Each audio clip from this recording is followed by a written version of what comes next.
Can you imagine all those beeps? Man, it'd be giving me a headache. Was a fire alarm going off? What is it? No, it's just the guys on Damn It Jim swearing again. Motherfuckers! Happy Thanksgiving. Welcome aboard. You've just stepped into Damn It Jim, the podcast. My name is Dana Smith, and I am tasked with the difficult job of steering this ship through another discussion of Star Trek's Strange New Worlds. With me, as always, our Rear Admiral of Astute Observations, Mr. Beer Connoisseur himself, Dan Calzaretta. Good evening, Dan. Dana, didn't we just record like a couple days ago? I mean, what's going on here? Yeah, this is like deja vu all over again. So Yeah. Well, we're recording early this week because it's Thanksgiving week, and we promised you, our loyal listeners, we would get an episode out the Friday after Thanksgiving. That's hopefully when you're listening to this. And so here we are. We're recording the Saturday before Thanksgiving, which is really unusual. yeah, I was thinking, I thought we did a Thanksgiving episode in the first season. We did like a special of some kind, which probably wasn't very special. It might have been unique in its way. Yeah. So, but have you got all your supplies for your Thanksgiving meal? Almost. I just have to get a couple more things. I also smoke some salmon a couple days before Thanksgiving. Oh, yeah. And then I make a cream cheese salmon spread. So I put some of the salmon in the cream cheese, put it in the food processor. Oh, man, that's good. And then I've got some chunks of smoked salmon to go with that for kind of like an appetizer on Thanksgiving Day. Yeah, it turns out great. So that's the last thing I need to get. I buy that usually just before I want to brine it. I love smoked salmon. Yeah, and I like it smoked a little bit longer than La'an. La'an? What? I don't even know how to comment on that. But, That was weird. That was some kind of weird Freudian slip. Anyway, then lox. Although I appreciate lox occasionally, I like the salmon smoked a little bit longer than that, you know? So last couple things to get. And today, this morning, just before getting on to do this podcast, I made the dough for my mom's cinnamon bread. Now that dough, Oof. you make it and then you put it in the refrigerator overnight because it's kind of a wet dough. And oh my God, it makes amazing cinnamon bread. You still have my address, right? So you could mail me stuff. Anyway, so I'm getting ready for Thanksgiving. Dan, how about you? What have you been up to? Well, just getting through work and, getting ready for Thanksgiving on my part, just getting ready to eat. What kind of exercises do you do to kind of get ready for that? I've been eating more to try to stretch my stomach out. That's a real good hack, Dana, because some people are like, oh, I won't eat anything before Thanksgiving. No, wrong. Don't do that. That's a really bad idea. You need to eat a lot. And just like you said, Dana, got to get that stomach stretched out. Yeah. Yeah, you're the Joey Chestnut of Thanksgiving, I think. Who's Joey Chestnut? Well, we talked about him. He's the hot dog guy, the guy that eats all the freaking hot dogs and wins the competition every year. I was like, I know that name, but Dana, you shouldn't be doing this podcast. yeah, well, there's a lot of people probably feel the same way, but it's got nothing to do with Joey. Maybe we could get him on the podcast. Yeah, would he be a sponsor? He's got to have money, right? You would think so, or at least hot dogs he could send us. I'd be okay with that. Yeah, if they're good hot dogs. Well, I think it's Nathan's that sponsors that thing. Yeah. Oh, those are good. Oh, they're really good. What if I stuffed my turkey with Nathan's hot dogs?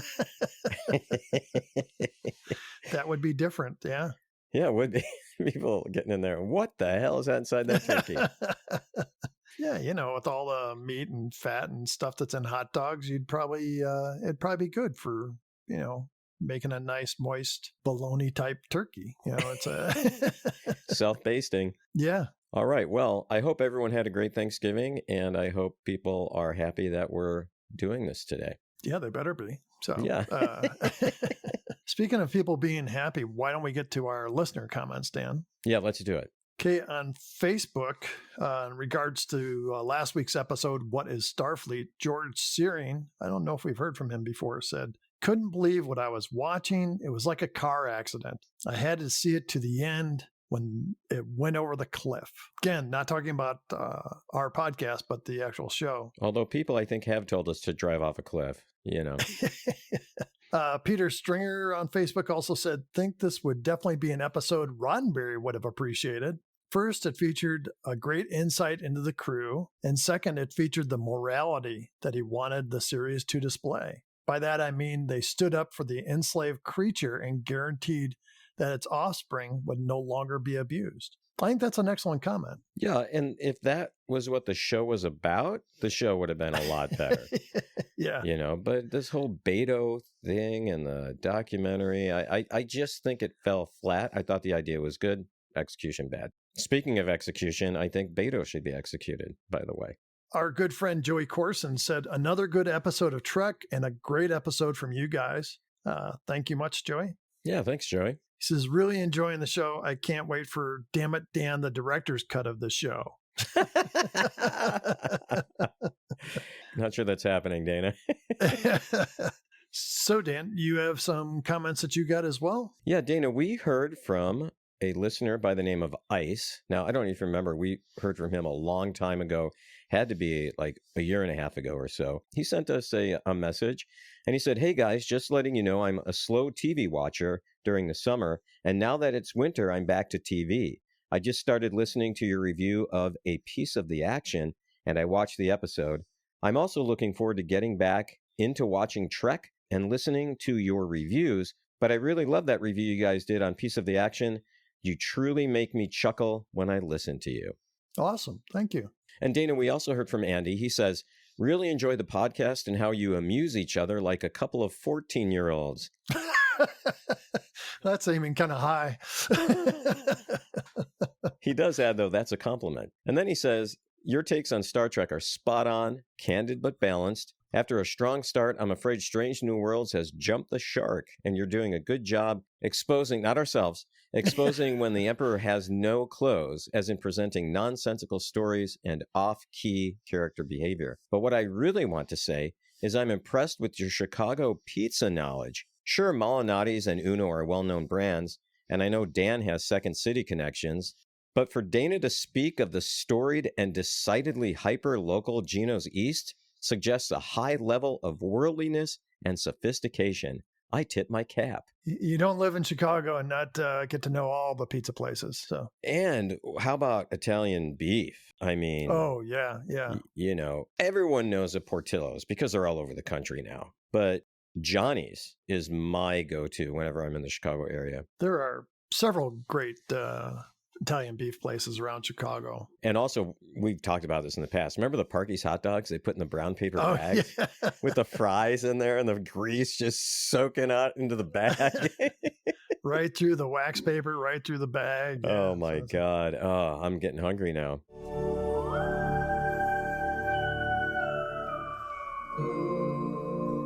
So, Dan, let's get on to Season 3, Episode 8, 4.5 Vulcans. Yeah, let's do it. We start off with First Officer's Log, Stardate 3111.1. Wow, a lot of ones. Enterprise is heading to the Permonte system. Our destination, Permonte 3. Spumante? Isn't that? Hey, that's an Italian wine, isn't it?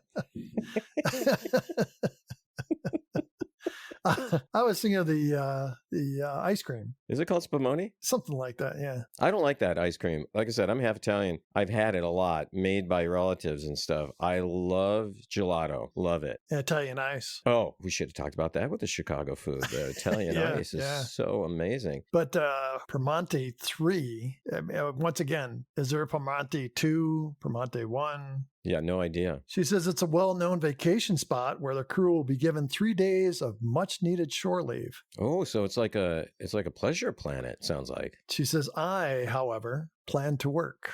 She's a workaholic, Dana. So we see Una and La'an in the lounge. La'an is questioning why Una is not taking shore leave. She suggests she might be avoiding something or someone on Permonte 3. But Dana, in an episode, I think in season 2, maybe, both of them were not going to go down to whatever planet it was for shore leave, right? Yeah. For some reason, La'an has a different feeling about this one because it sounded like La'an was going to take shore leave. It sounded like it. Spock comes up and asks to sit with them, and La'an awkwardly tells him he can't as they are debriefing, and Spock leaves. Oh, that was a funny scene, Dana. Yeah, it was cute. And they show Spock like sitting off at another table, just like robotically almost eating, not even looking around.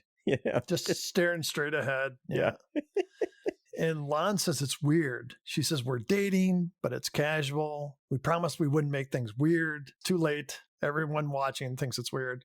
So we go to the workout room where Batel and Pike are working out. And it's, he's got the boxing mitts on and she's punching his hands. Yeah. She hits his gloved hand and he reacts in pain, saying, hey, did I cheat on you in your dream or something? One time my wife got mad at me. Just one time? Well, no, not just once, but this happened once when I woke up and I asked her what was going on because she was angry with me. Like, as soon as I wake up. And she said I was mean to her in a dream. My wife's done that to me. Well, women, Dana. Am I right? Yeah.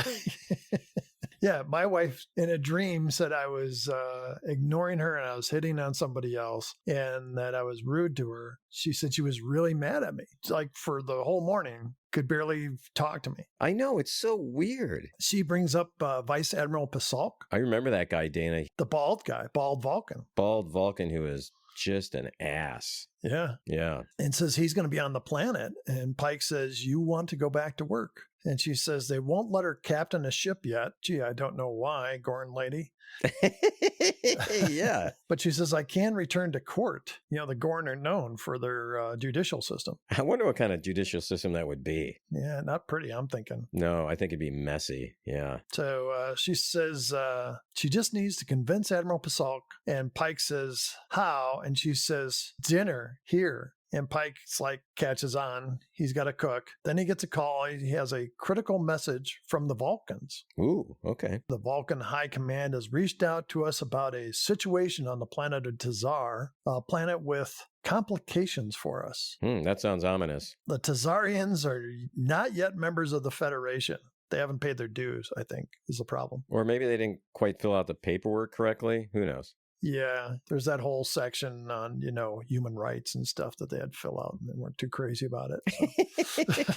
Humans, no. He says they, in fact, do not have warp technology. And Una comments, which puts us on the other side of the Prime Directive. Spock goes on, Starfleet cannot help them directly as the Tazarians are not yet aware of our existence. That is not, however, true of the Vulcans. Yeah, that was confusing to me at first. Like, how did that all work out? Uhura asks if the Vulcans have contact with this planet. Isn't that also against the Prime Directive? And Spock says it is and it is not. So Spock goes on, there's a loophole because the Vulcans made contact with the Tazarians before the founding of the Federation. Oh, that's how it worked. Okay, well, that makes sense. Yeah, they just got in early. The Vulcans saved these guys from annihilation and gave them a nuclear plant capable of providing energy to their entire world. Wow, I wish we had something like that. Yeah, well, now there's a problem because they're faced with basically a nuclear meltdown, and we're only the only ones close enough to help. It says they have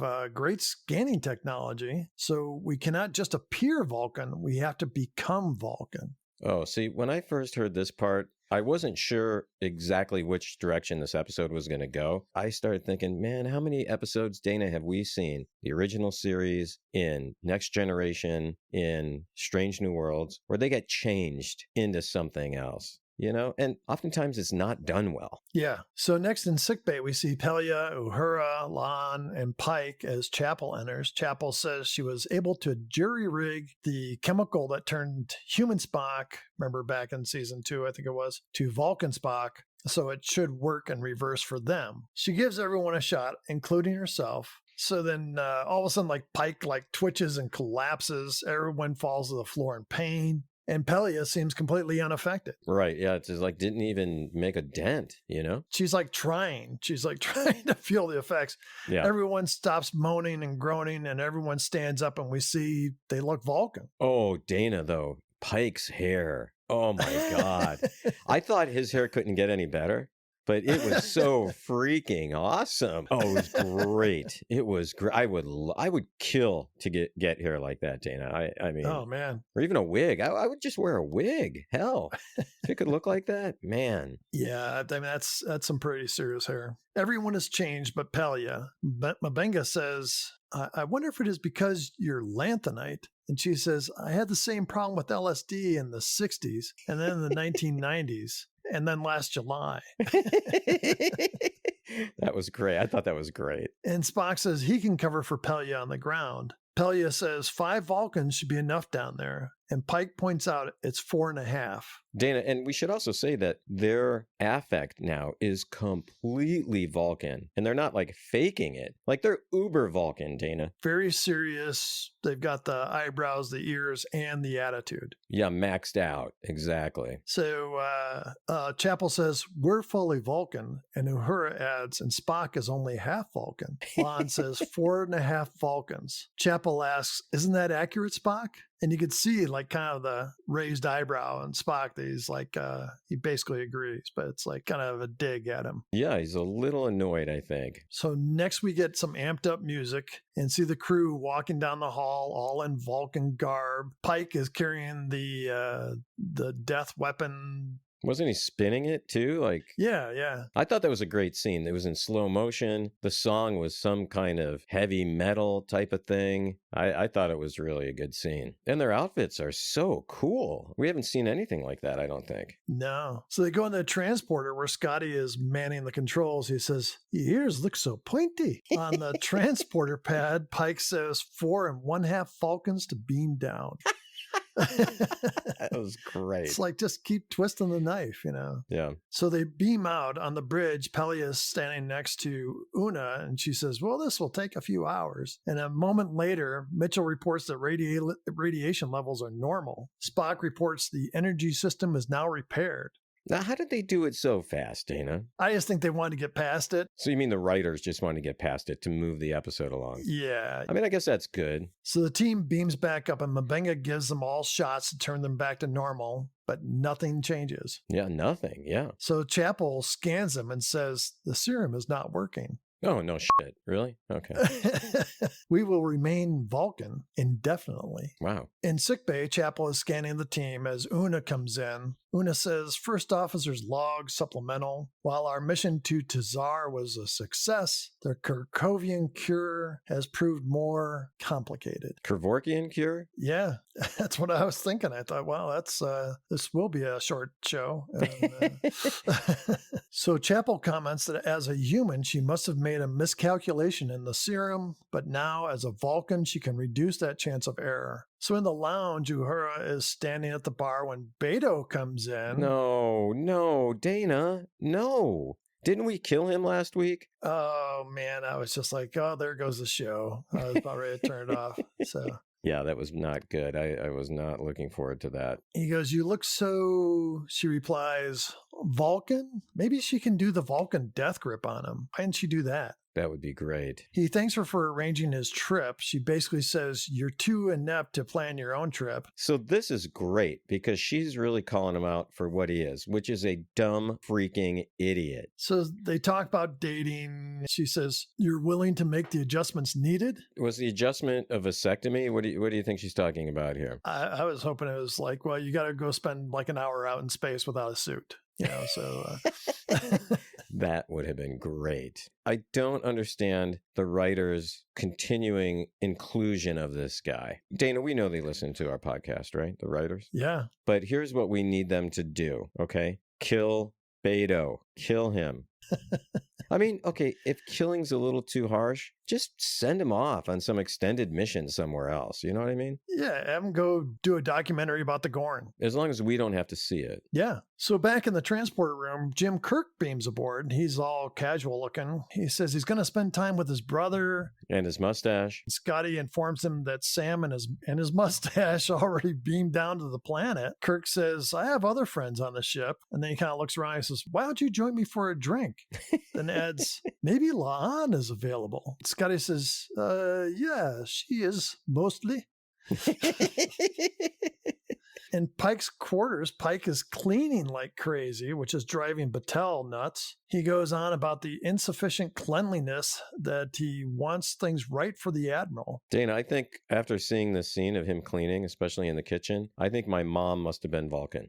because she had a very particular way of cleaning the kitchen. I can remember this very distinctly. As a kid, we had 5 kids in our family. We'd all take turns like cleaning the kitchen, cleaning the floor, whatever. So one day I'm in there and I'm mopping the floor. And she walks in and she says, "What are you doing?" I said, "Well, I'm cleaning the floor like you asked me to." And she said, "What are you using?" And I said, "Well, I'm using a mop. I thought it'd be faster." And she said, "No, we clean the floor on our hands and knees in this family."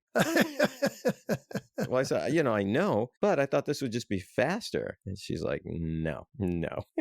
You don't get every nook and cranny like that, not with a mop. No, you do not, apparently. So, I don't know, maybe she's part Vulcan. Then he mentions the smell, and Battelle asks what smell. He says, human smell. Very unpleasant to Vulcans, believe me. What do you think he was smelling, though, Dana? What? I mean, did she let out a little fart or something? So back in the lounge, Kirk is asking La'an if she feels all that different. She says she feels completely different. And then she says there's so much space and we need to take it. If we don't, someone else will. She asks Scotty for his iPad and he hesitates and gives it to her as she outranks him. And then Kirk takes Scotty to the bar and says she's not behaving like most Vulcans I've met. And she seems aggressive, manipulative. Yeah, there you go. Yes. Like she wants to find a way to take control. And Scotty asks, "Well, can I pull it on my pants and see what happens?" Wait, he didn't say that, did he? No. Scotty asks, should we be concerned about her questions? They look back at the table and Kirk says, "I think she just stole your pad." And Scotty asks Kirk to help him find her. Right. Pike hails Una as she's ready to take a bite of her sandwich and asks that she brings the senior staff to the ready room. So in the ready room, Chapel says she has figured out the serum. Then Pike says, "However, we have come to a decision. We have chosen to remain Vulcan permanently." Uh-oh. Dana, do you think Starfleet would really allow, like, the captain and the other officers to stay Vulcan and still be officers? Wouldn't they have to go through some kind of vetting process again? You know what I mean? Yeah, I would think you'd have to do something like that. That would be like Battelle turning Gorn and saying, "Yeah, let's continue to have her captain a starship."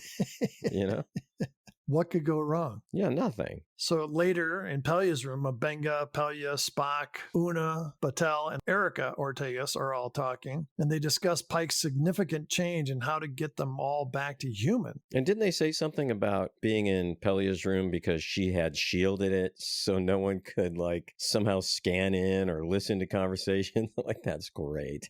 Yeah, and she says, I want my privacy for whatever or whoever is in here. Yeah. Yes. I want to know who's visiting her. I don't know if I do. Yeah. I've got a guess. I have a guess. I think it's Scotty. A little extra credit. Extra credit. She's kind of teaching him a little bit more about the inner workings of the starship. How to put it into drive. Right. The right button to push, Yeah. Pelia asks, do we have to accept that they want to stay Vulcan jerks? And then she looks at Spock and says, no offense. And Spock says, no offense taken. Vulcans can be jerks. So M'Benga says, I believe what we're discussing is connecting to their Katras. Wait, a Katra? What is that? That's like your inner being. This also stands for the Kentucky Auto and Truck Recyclers Association. Maybe that's what they're talking about, Dana. I think that's it. It's got to be it. Yeah. Pelia's like, back in the day, I used to work for these guys in Kentucky. They were awesome. M'Benga goes on, they're all still human at the core. And Spock says, yes, but it is a risky matter. Una says, then I suggest we consider other methods of persuasion first. So back in the lounge, there's a lot of time spent in the lounge in this episode. You're right. Yeah, I hadn't really thought about that. So Erica joins Beto and Uhura. Beto is obviously under Uhura's spell, so to speak. Everything he wants to do is kind of Vulcan-like, including not eating protein. Erica says, are you kidding me? I've seen him eat 4 hamburgers at one time. So we go to the science lab and Chapel is communicating with Dr. Corby as he says, you're breaking up with me? Right when Spock enters the room. Awkward. She turns back to Spock and she says, I am also breaking up with you. Wait, I thought that happened already. Yeah, Spock says, you've already done that, bitch.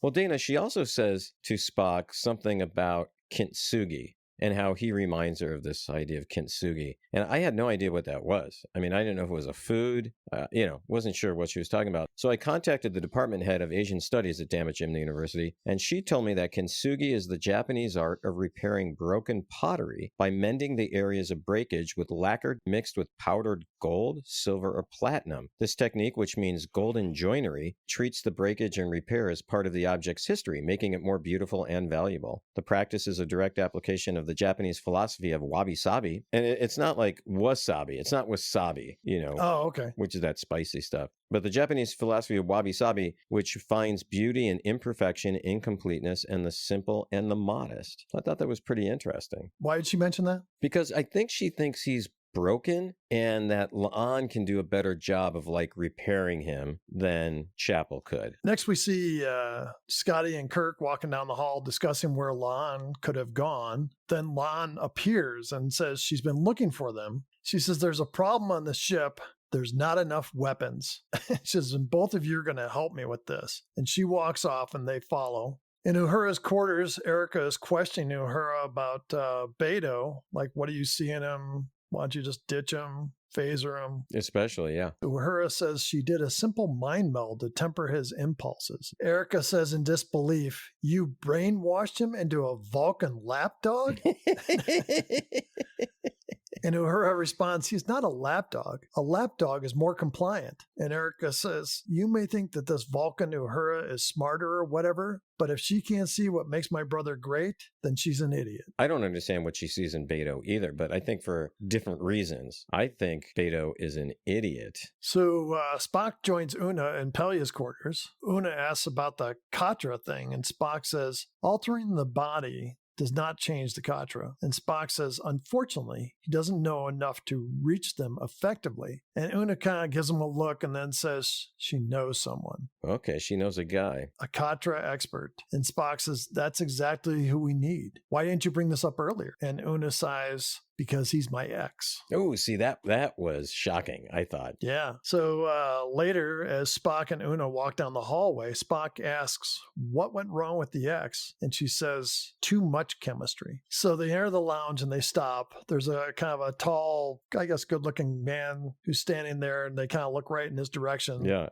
And we hear somebody say, Una, and then the man steps out of the way and we reveal a short, stout, not that impressive looking Vulcan who approaches and says, what a pleasure to receive your message. It has been too long. Now, Dana, how they did that scene, choreographed that, I thought was really funny. And not only funny, but it was clever. They had to think about that. How do we want to reveal this guy who's kind of dwarfish looking, The way they did it by having this handsome, tall guy in the picture that you think, oh, that's the guy that she's talking about, Yeah. Spock introduces himself and Una introduces the Vulcan as Doug.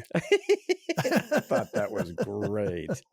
There are going to be some people, Dana, I guarantee when we see comments about our review who are going to say this was a horrible episode. They're destroying the image of the Vulcans that Star Trek has given us. I thought it was freaking hilarious. And Spock says the name Doug is unusual for a Vulcan. Just the way he delivers that line, too, was great. Doug explains his parents were drawn to human names. And then he says, he looks longingly at Una and says, I must consume everything that's happened to you in the last 15 years. Everything. I burn for it. Oh, boy. Well, he should have gotten that taken care of at the doctor. So, go see Mabenga. Yeah. This is why we broke up, because you would never take care of those things. So Una draws a breath and quickly says, I got married. She looks to Spock and she says, to Spock. And we got married, and he has a big lirpa. A big lirpa. Dina, this is once again evidence that the writers are listening to our episodes, because they have decided in this episode to throw a lot of juvenile humor in here. They know how well it works for us and our listeners, and they're like, oh, we need to kind of do some of this in the episodes. It's right up our alley. And up hers. And then he looks at Una and says he is happy for her, but he had hoped he could extend his time during his visit. Extend what? His time. Oh, time, not his lirpa. The lirpa, by the way, is that Vulcan melee weapon. It's what Pike was carrying down the hall, spinning. Is that what the lirpa is? That's the lirpa, yeah. In Pike's quarters, Admiral Pasalk is complimenting Pike on his Vulcan cooking. And his hair. Batel asks about her job status, and Pike says they should focus on dinner. After they start to eat, Pasalk asks her about her recovery, and she says she's doing well, and Pike says, not really. She's not 100%. He's going to get it later, man, and not in a good way. And Batel's like glaring at him, and he just goes on and says, she may never make a full recovery. He looks at Pasalk and says she requires strict meditation schedule to manage her excess energies. I think meditation was a euphemism here, Dana. Okay, yeah, that's what I thought. Patel looks at Pike and says, what are you doing? And Pike adds, her treatment is experimental. While she might want to return to work, you can see how it is not logical. Patel raises her voice and goes, listen up, ears.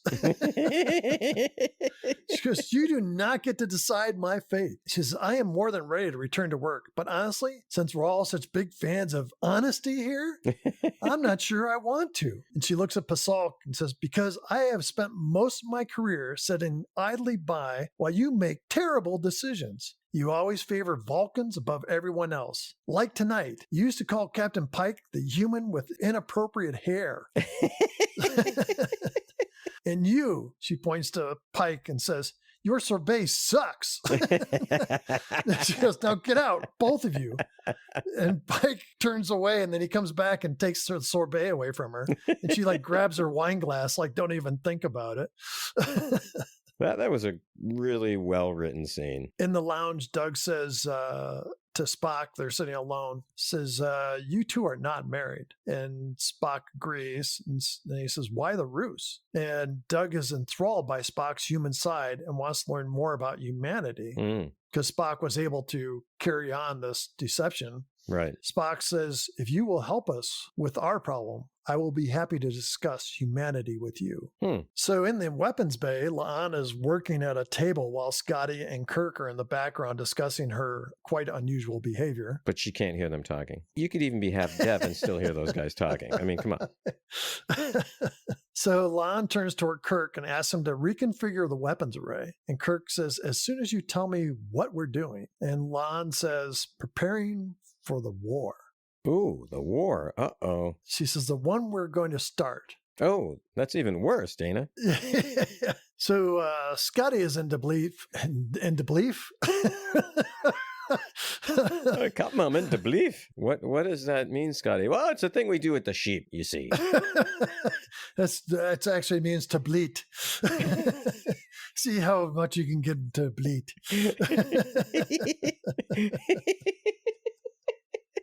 Me old man used to talk about the goats and the sheep. Scotty is in disbelief, and Kirk says, yeah, I'm not going to do that for you. And Lon just punches Kirk. I mean, knocks him down. That was great to see that. She goes to Scotty and says, you will help me. And he says, the Lon I know is not like this. She is one of the most noble officers I've ever worked with. And nothing like the sheep that I'm hanging out with. And Lon says, help me or I'll kill you. Oh, man. Whoa. Then she asks about the warp core, and Scotty points to a button on the console, and Kirk goes, no, don't. And Lon pushes the button, and she gets shocked. It's like this high voltage thing goes through her. Yeah. Knocks her out. So Scotty obviously had planned that. Yep. So next, we get another first officer's personal log, supplemental. It says, Doug helped give Spock the answers we needed, allowing him to connect to our friends' Contras. Spock was able to show them their true selves, returning them human again. See, that also happened very fast, Dana. Yeah, it's like they cut out an entire scene or something, you know? And so we see everyone in sickbay. Everyone but La'an is there. Pike, Chapel, and Uhura are all human again. Mm-hmm. Pike asks, are all Vulcans monsters? And Spock replies, Vulcans feel even more deeply than humans. Logic is all that protects us. And Pike shakes his head and says, I did not make good choices.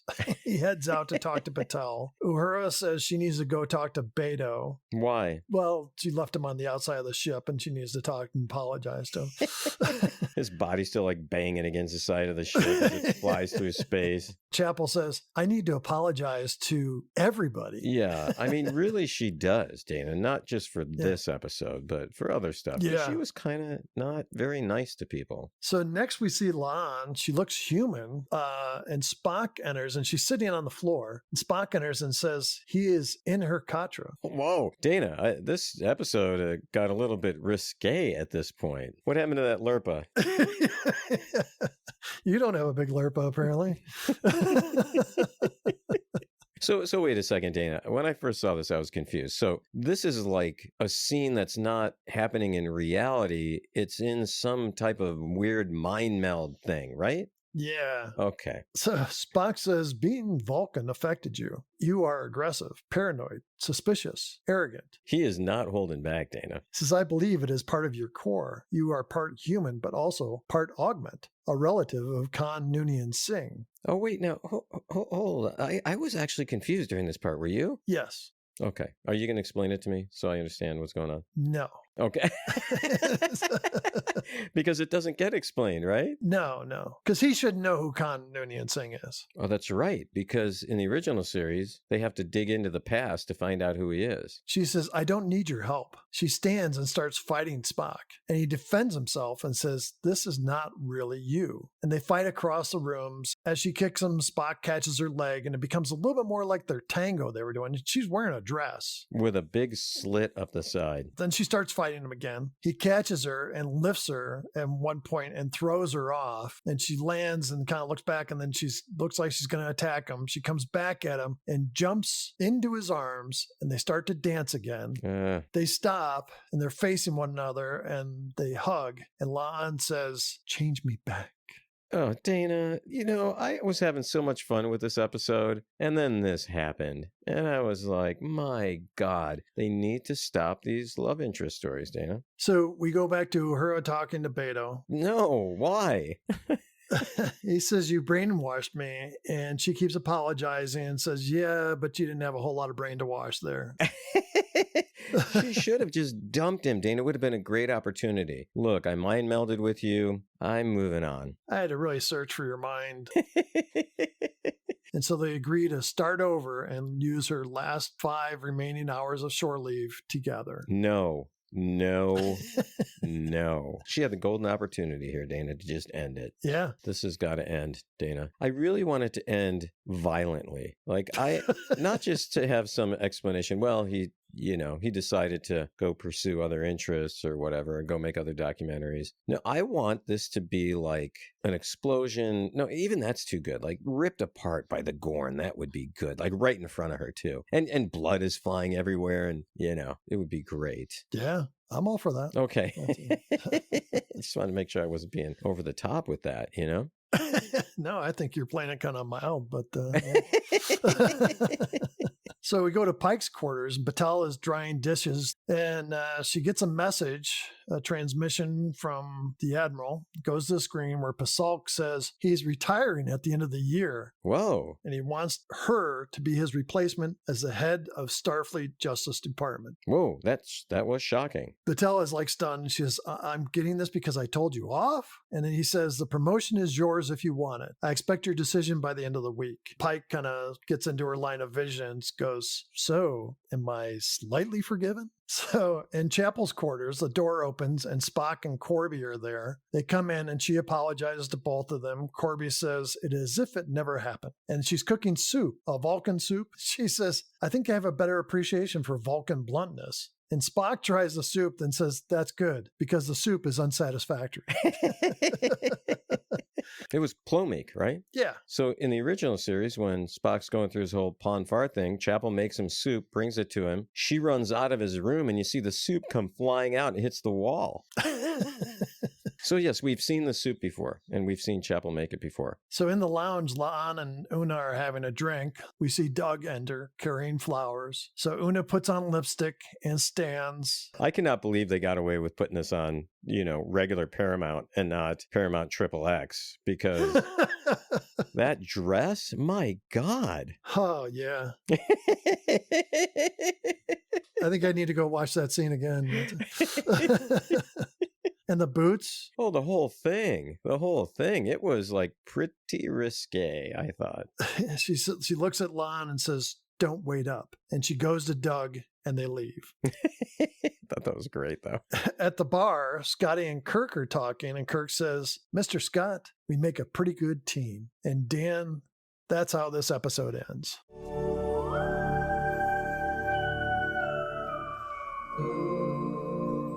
So Dan, do you have any special notes you want to share about this episode? Dana, I do. This is kind of a little one, but I thought it was kind of interesting. Chapel is shown to have a full kitchen in her quarters, while it appears that either Pike lacks an automatic dishwasher or he chooses to wash dishes by hand. My guess is he likes to get his hands wet, Dana, and likes to just get his hands in there and, get his hands dirty and then get his hands wet and then get them clean. Yeah, I think he likes making people dry dishes for him, too. And that's true. He does, right? Because in every episode where they have dinner, it seems like someone's doing the dishes and it's not him. Dana, how about you? What do you have for us? When Spock says the overload of the energy system will cause a planet-wide nuclear meltdown, this is illustrated on a display showing a city with a blast zone. That city is actually Antwerp, Belgium. Really? I wonder why they chose that. Like, what was the thinking of the writers? Hey, let's put this in there. Yeah, who's going to really pay attention to that, though?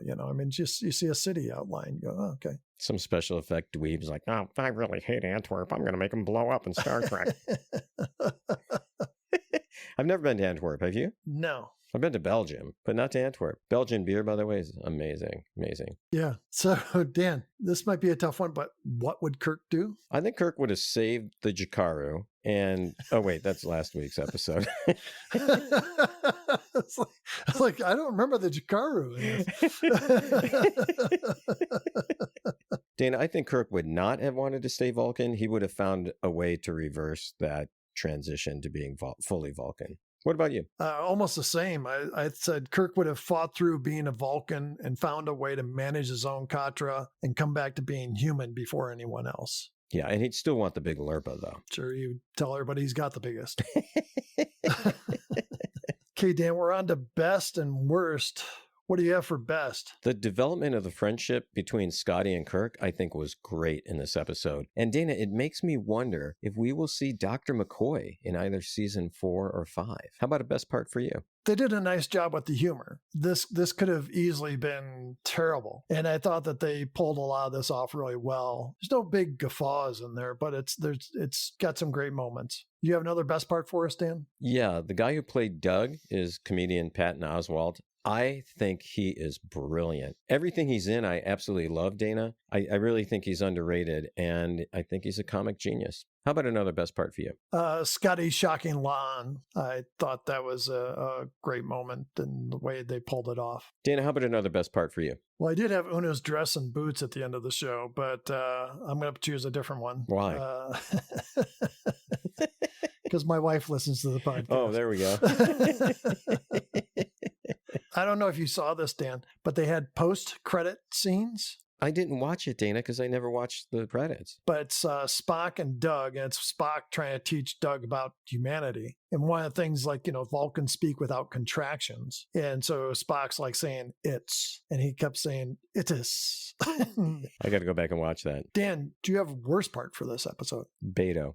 Dana, how about a worst part for you? Spock and Lon's Katra fight that turns into a dance. I was digging the fight, and I could see, I was okay when they kind of went into it a little bit, but to end with doing the tango and all that stuff, just, it hurt. Do you have another worst part, Dan? Yeah, did I mention Beto? I really think the Vulcan Uhura should have done the logical thing. Push him into space with no spacesuit. Not a hard thing to do, I would think. Just show him to an airlock. Yeah, I mean, he's stupid anyway. She could say, hey, there's a puppy in there. And he'd be, oh, puppy. And, Dana, how about another worst part for you? Beto. Not as annoying as before, but still, all I could think is Uhura could do a whole lot better. Yes. Okay, Dan, we're moving on to the counts now. Let's start with talking too much. I didn't have any talking too much this week, Dana. Did you? I didn't have any either. So we are still at 23. The dead crewman count?